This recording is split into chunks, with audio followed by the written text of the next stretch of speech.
இப்போ தமிழ்நாடு எலெக்ஷனில் எத்தனை முனை போட்டி அப்படின்னு கேட்டால் பொதுவாக எல்லாம் என்ன சொல்லுவாங்க, 4 முனை போட்டி அப்படின்னு சொல்லுவாங்க. ஒரு பக்கம் திமுக கூட்டணி, இன்னொரு பக்கம் அதிமுக தலைமையிலான கூட்டணி, அதுக்கப்புறம் தாவேகா ஒரு பக்கம், இன்னொரு பக்கம் நாம் தமிழர் கட்சி இருக்கிறாங்க. அப்போ 4 முனை போட்டி அப்படின்ற மாதிரி ஒரு கணக்கு இப்போ பேசிக்கிட்டு இருக்காங்க. ஆனால் இப்போ பேச போகிறவர் என்ன சொல்கிறாருன்னா, இருமுனை போட்டி தான் அப்படின்னு பேசுகிறார். உடனே நீங்கள் நினைக்கிறவர், இந்த தேர்தல் தாவேகாவுக்கும் திமுகவுக்கும் தான் அப்படின்னு சொன்னாங்களே, அந்த இருமுனை போட்டி கிடையாது. இது வேறு இருமுனை. அந்த இருமுனை எந்த முனை, இதை பற்றி பேசினது யார் பார்த்துருவோம் வாங்க. நான் தமிழர் கட்சியின் முதன்மை ஒருங்கிணைப்பாளரான நான் சீமான் அவர்கள். அவர் சொல்கிற இருமுனை என்ன அப்படின்னா, ஒரு முனை இவர், இன்னொரு முனை இவர் கூட சேராத அத்தனை பேரும் ஒரே பக்கமாக நிற்கிறாங்க. எல்லா மக்களுக்கு தேவையில்லாதவங்க பூரா, மக்களுக்கு விரோதமானவங்க பூரா ஒரு பக்கம், மக்களுக்கான ஆட்சியை கொடுக்கணும்னு நினைக்கிற உங்கள் பிள்ளை ஒரு பக்கம். அதனால் உங்கள் பிள்ளையை பார்த்துக்குங்க. நீங்கள் ஜனநாயகத்தை காப்பாற்றணும்னு போராடிக்கிட்டு இருக்க உங்கள் பிள்ளைகளை பார்த்து செஞ்சுட்ருக்க அப்படின்ற மாதிரி வாக்கு சேகரிச்சிருக்காரு சீமானவர்கள். இந்த தேர்தலில் 2 போட்டி தான். 2 போட்டி. என்ன போட்டி? நமக்கு பிரச்சனைகளை தந்தவன் எல்லாரும் ஒரு பக்கம் நிற்கிறான், பிரச்சனையை தீர்க்கணும்னு வந்த உங்க பிள்ளைய ஒரு பக்கம் நிற்கிறான். இது 2க்கு தான் போட்டி. வந்தேன் பிற 2000 தாரேன், 2000 தாரேன், 2500 தாரேன். என்ன உங்க அப்பா இப்படி சொத்த பெரிய பரம்பரை பட்டை வாடங்க வாடா வாடா, நான் அதெல்லாம் தரமாட்டேன், நான் ஒரு பக்கம்.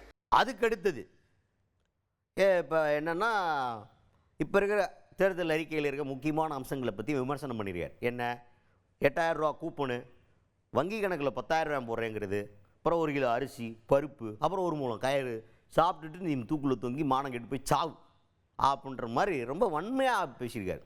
எப்படின்னா, இந்த இலவசங்களை வச்சு அட்ராக்ட் பண்ணும்போது அவங்களுக்கு ஓட்டு போகிறப்ப நாண்டுக்கிட்டு தூங்குடா அப்படிங்கிற லெவலுக்கு பேசியிருக்கார். டென்ஷன் வல்ல நாள் கத்துறேன், ஒரு பேர் நம்மளை கவனிக்க மாட்டேங்கிறாங்க அப்படின்ற ஃப்ரஸ்ட்ரேஷனில் பேசுகிறாருன்னு நினைக்கிறேன். அந்த மாதிரி தான் தெரிஞ்சு எல்லா தொழிற்சாலைகளையும் தனியாருக்கு தாரை பார்த்துட்டு நம்மளை இப்படி சாலையில் பொருளாதார சீர்கேடு பிச்சை எடுக்கிற நிலையில் டோக்கன் தாரம் 8000, வங்கி கணக்கில் 10,000, 1 கிலோ அரிசி, 1 கிலோ பருப்பு, 1 கிலோ எண்ணெய், 1 முளை கயிறு சாப்பிட்டு தூக்கில் தொங்கி சாஹா மானங்கட்டு போ.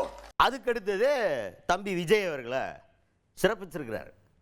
இல்லை, ரொம்ப பெருமையெல்லாம் சிறப்பிக்கல. அவர் என்ன சொல்கிறாருன்னா, சைக்கிளில் போவேன் அப்படின்னு ஆரம்பித்தார். சைக்கிளில் போகிறக்கு எனக்கு பாதுகாப்புலாம் தேவையில்ல அப்படின்ற மாதிரி பாதுகாப்பை பற்றி இப்படி வரையில் டக்குன்னு அங்கே பிடிச்சிட்டார்.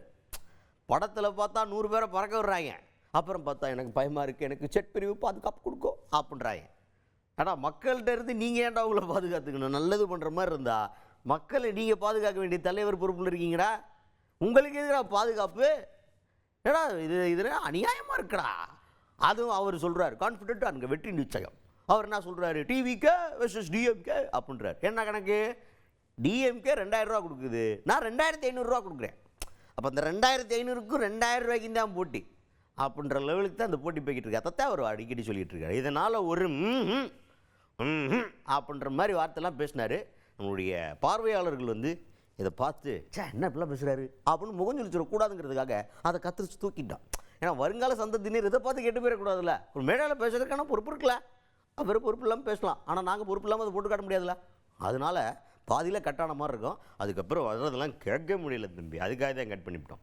ஒங்கி ஒங்கி ஒங்கி ஒங்கி ஒங்கின்னு பூரா போலீஸு இசட்டு இசட்டு பிரிவு காரமா சொந்த நாட்டுக்குள்ள ஓட்டு போட்டு வெள்ள வச்ச மக்களை பார்க்க பயப்படுற பயந்தாங்குடி பயல்களை முதலமைச்சராக்கி, எனக்கு பாதுகாப்பு கொடு, எனக்கு பாதுகாப்பு கொடு.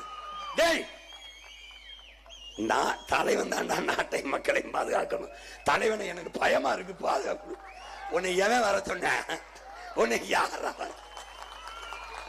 அங்க பஞ்சிடலாக பேசுறது, 100 பேரை பறக்க விடுறது, இங்க அப்படி விடுறது, எனக்கு பயமா இருக்குங்க. கான்பிடண்டா இருங்க, வெற்றி நிச்சயம். அவருக்கே கான்பிடன்ட் 2 தூதியில போட்டிடுறாப்ல. இதுல தோத்து போயிருமா இல்ல அதுல தோத்து போயிருமா? என்னடா உங்க பிரச்சனை? 2 பேருக்கு தான் போட்டி. ஒன்னு டிவிக்கே, இன்னொன்னு டிஎம்கே. ஏன் அவர் 2000, நான் 2500. அப்ப 2000க்கும் 2500க்கும் தான் போட்டி.